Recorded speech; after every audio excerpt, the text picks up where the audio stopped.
नमस्ते छात्रों।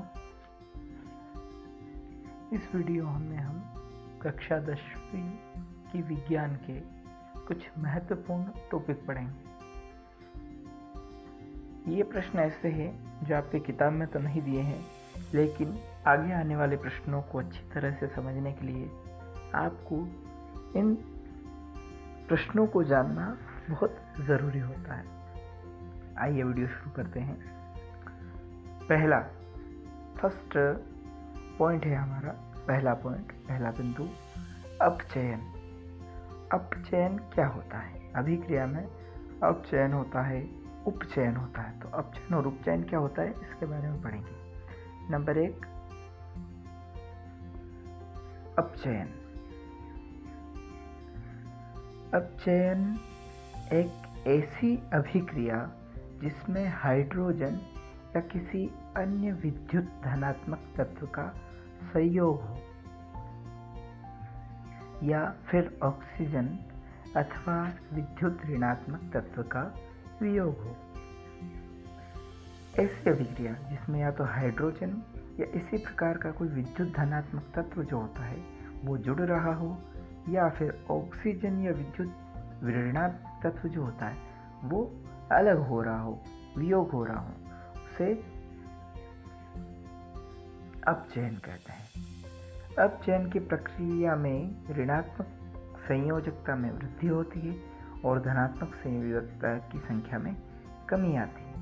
क्यों? क्योंकि विद्युत ऋणात्मक तत्व जुड़ जाते हैं और ऋणात्मक तत्व जो विद्युत धनात्मक तत्व जुड़ते हैं और ऋणात्मक तत्व जो होते हैं वो अलग होते हैं। इसलिए धनात्मक संयोजकता की जो संख्या होती है वो कम होती जाती है और ऋणात्मक संयोजकता की संख्या में वृद्धि होती जाती है। क्यों? क्योंकि ऋणात्मकता जो है वो कम होती जाती है।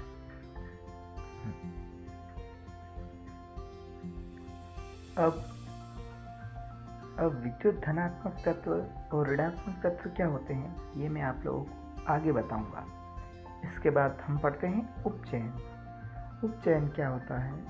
तो उपचयन एक ऐसी रासायनिक अभिक्रिया है जिसमें इलेक्ट्रॉन मुक्त होते हैं। इस अभिक्रिया में किसी तत्व या यौगिक में विद्युत ऋणात्मक परमाणुओं का अनुपात बढ़ जाता है तथा विद्युत धनात्मक परमाणुओं का अनुपात कम हो जाता है।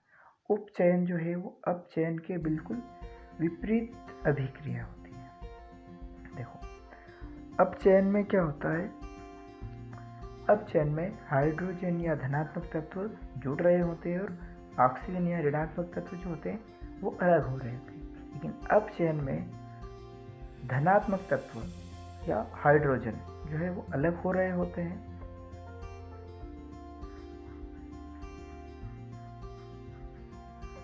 तथा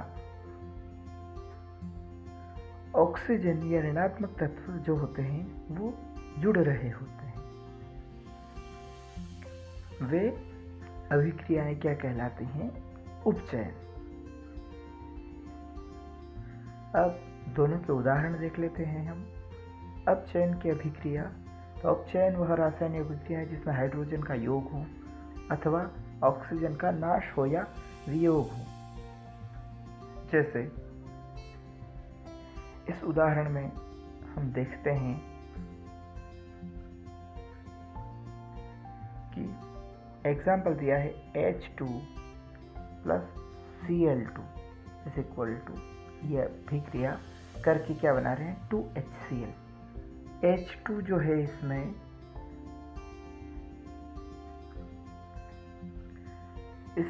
H2 जो है वो धनात्मक तत्व है तथा Cl2 जो है वो ऋणात्मक तत्व है। दोनों संयोग करके धन और ऋण अलग हो जाते हैं और एक नए तत्व का निर्माण होता है जिसे कहते हैं 2HCl, हाइड्रोक्लोरिक एसिड। ये एक अम्ल बन रहा है इन दोनों की अभिक्रिया से। तो इसमें हाइड्रोजन जो है वो क्लोरीन के दो अणुओं के साथ अभिक्रिया कर रहा है, तो इसमें हाइड्रोजन का योग हो रहा है। इसलिए ये अभिक्रिया क्या कहलाएगी? अपचयन अभिक्रिया। इसके बाद हम देखते हैं उपचयन अभिक्रिया। तो उपचयन वह रासायनिक अभिक्रिया है जिसमें ऑक्सीजन का योग हो तथा हाइड्रोजन का नाश हो।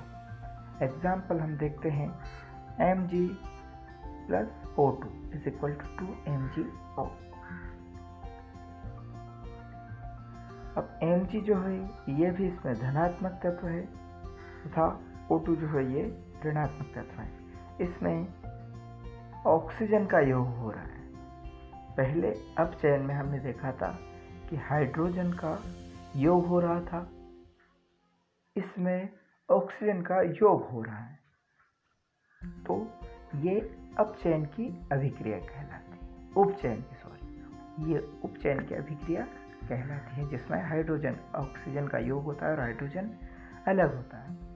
तो इसमें मैग्नीशियम से ऑक्सीजन के 2 अणु जो है वो अभिक्रिया कर रहे हैं और MgO मैग्नीशियम ऑक्साइड का निर्माण कर रहे हैं।